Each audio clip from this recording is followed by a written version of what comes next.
एवं मु अनुरोध करी आम परिवार तरफ उत्तर एवं पुष्पगुच्छ प्रदान करवा आम स्वागत जनइबा।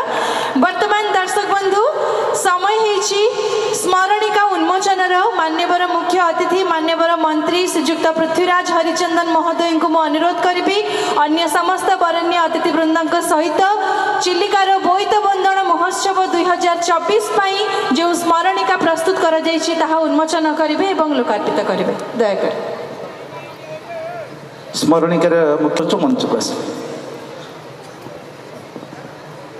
को मंचर मध्य भाग में निश्चय जोग दिंतु।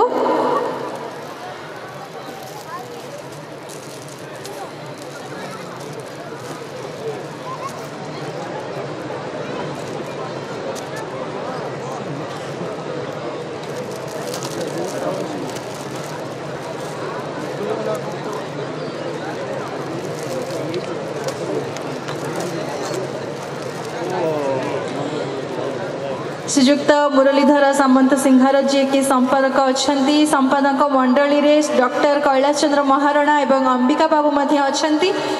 मुरलीधर सर को अनुरोध करी दयाकोरी मंचर मध्य भाग को आसबे और आपण गोटे स्मरणिका पुस्तिका निज हाथ में धरवे समस्त अतिथि वृंद सहित।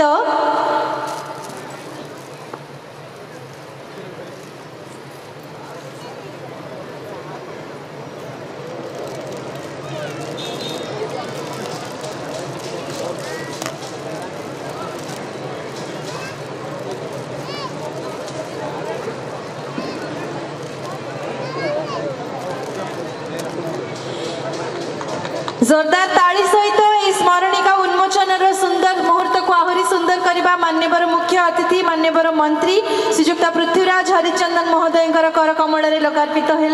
आज आपण समस्त सामने रहा स्मरणिका 2024 वर्षर समस्त स्मृति आपण स्मरणिका माध्यम पढ़ी जानीपर। बहुत बहुत धन्यवाद। वर्तमान आमे अनुरोध करूँ आमर आज मंच में किसी संबर्धनार पर्व अच्छी आम मान्यवर मुख्य अतिथि महोदय संभाषण ग्रहण करवा। अनुरोध करी डॉक्टर कैलाश चंद्र महारणा संबर्धनार पर्व आरंभ करेंगे।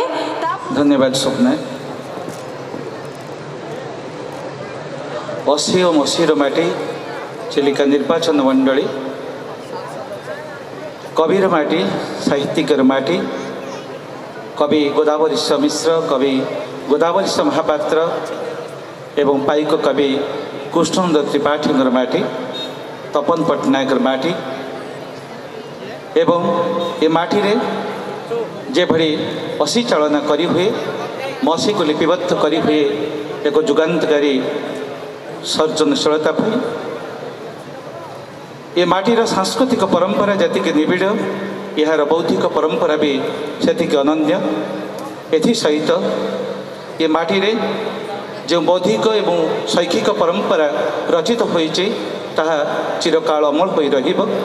आज यही अवसर रे आमे निष्पत्ति नैछो ये अंचलर बौद्धिक सर्जना क्षेत्र रे शैक्षिक क्षेत्र रे प्रशासन क्षेत्र रे जो माने नवसर्जनार आगरे आमको भेटी देइछन्ति ये माटीर गाथा को ये माटीर शैक्षिक परंपरा केते निबिड़ हो पारे। तेणु आज से संबर्धना करिबार समय।